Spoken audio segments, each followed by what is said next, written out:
Hello viewers, welcome back to Kala's vlogs. ఈరోజు మీకు ఒక మంచి హెల్దీ రెసిపీతో మీ ముందుకు వచ్చానండి. అదేంటో కాదు, మినప రొట్టె అండి. ఇది పాతకాలంలో మా అమ్మ వాళ్ళు చేసేవాళ్ళు. సో ఇప్పుడు నేను ట్రై చేస్తున్నాను.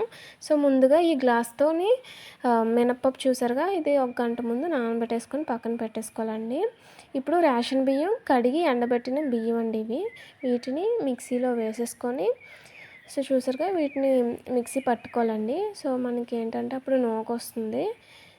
చూసారుగా, ఇది ఇప్పుడు దీంట్లో పిండి కూడా ఉంటుంది కాబట్టి ఇలా జల్లించేసుకుంటే మనకి పిండి అంతా కిందకి దిగిపోయి మనకి నూక అనేది పైన ఉంటుంది. సో చూసారుగా, నేను ఇలా జల్లించేసుకున్నాను.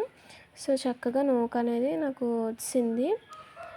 సో చూసారుగా, చక్కగా నూక అయితే వచ్చింది కదండి. ఇప్పుడు ఏంటంటే సో ఇదే గ్లాస్తో మినపప్పు తీసుకున్నాను కదా. సో ఒక గ్లాస్ మినపప్పుకి 2 గ్లాసులు నూకండి. సో 2 గ్లాసులు నూక తీసుకున్నాను కదా. సో చూసారు కదండి, 2 గ్లాసులు నూక తీసుకొని చక్కగా మనం ఏంటంటే కడిగేసుకోవాలి. సో వీటిని కడిగేసుకొని పక్కన పెట్టేసుకుందామండి. సో ఈలోగా వీటిలోకి వేయడానికి సన్నగా తరిగిన ఆనియన్ అలాగే పచ్చిమిర్చి ముక్కలు సిద్ధం చేసుకోవాలండి. ఇప్పుడు మనం చూసారుగా, ఇప్పుడు ఈ మినపప్పుని ఈ విధంగా బాగా మిక్సీ పట్టేసుకొని మెత్తగా పేస్ట్ చేసుకోవాలి. సో ఇప్పుడు ఏంటంటే ఈ నూక కూడా మనం కడిగేసుకున్నాం కదా, దీన్ని కూడా మొత్తం మనం యాడ్ చేసేసుకోవాలి. ఇది ఇడ్లీ రుబ్బులా కాదండి, ఇది అసలు పులవకూడదండి. మనం మినపప్పు మిక్సీ పట్టిన వెంటనే ఈ ప్రాసెస్ మొత్తం చేసుకోవాలి. సో ఇప్పుడు ఏంటంటే మనం ఈ నూకని యాడ్ చేసుకున్న తర్వాత కట్ చేసి పెట్టుకున్న ఆనియన్ అలాగే పచ్చిమిర్చి, అల్లం ముక్కలు, జీలకర్ర, కాస్త కొత్తిమీర, రుచికి సరిపడే సాల్ట్ కూడా యాడ్ చేసేసుకోవాలి. యాడ్ చేసుకొని సో మొత్తం ఏంటంటే మిక్స్ అయ్యేటట్టు చక్కగా కలిపేసుకోవాలండి. సో చూసారుగా, ఈ విధంగా మొత్తం మిక్స్ చేసుకోవాలండి. ఈ రొట్టె ఏంటంటే మనకి 2 రోజుల వరకు నిల్వ ఉంటుందండి. సో మనకేంటంటే ఈ రొట్టె ఇది అలా కాల్చేసుకుంటే సో ఒకటి చేసుకుంటే ఫ్యామిలీ మొత్తానికి సరిపోతుందండి. సో తప్పకుండా మీ ఇంట్లో ట్రై చేయండి. ఇది చాలా హెల్దీ అండి. సో చూసారుగా, చక్కగా ఈ బ్యాటర్ని ఈ విధంగా కలిపేసుకోవాలి. ఇప్పుడు స్టవ్ ఆన్ చేసుకొని కొంచెం ప్యాన్ పెట్టేసుకోవాలి. ప్యాన్ కాస్త హీట్ అయిన తర్వాత ఆయిల్ వేసుకోవాలండి. కాస్త ఎక్కువ ఆయిల్ వేసుకోవాలి. ఇక్కడ మేము 3 టేబుల్ స్పూన్స్ వేసాము.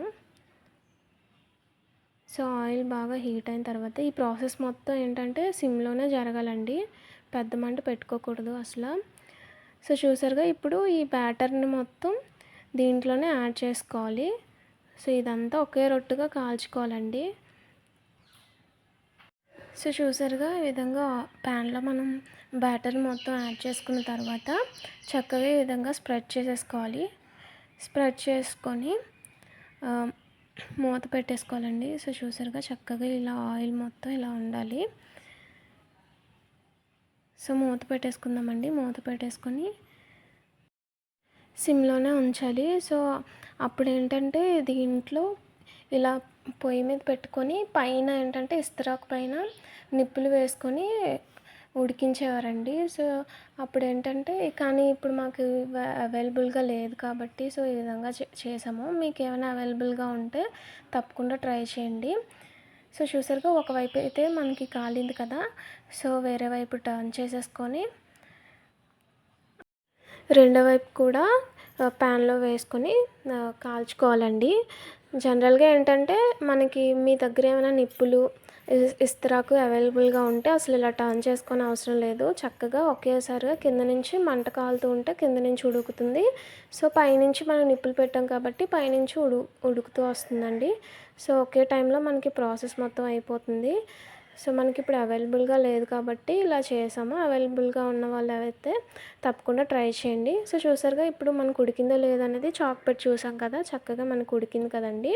ఇప్పుడు స్టవ్ ఆఫ్ చేసేసుకొని సర్వింగ్ ప్లేట్లోకి షిఫ్ట్ చేసేసుకుంటే ఎంతో టేస్టీగా హెల్దీ అయిన మినప రొట్టె మనకి రెడీ అండి.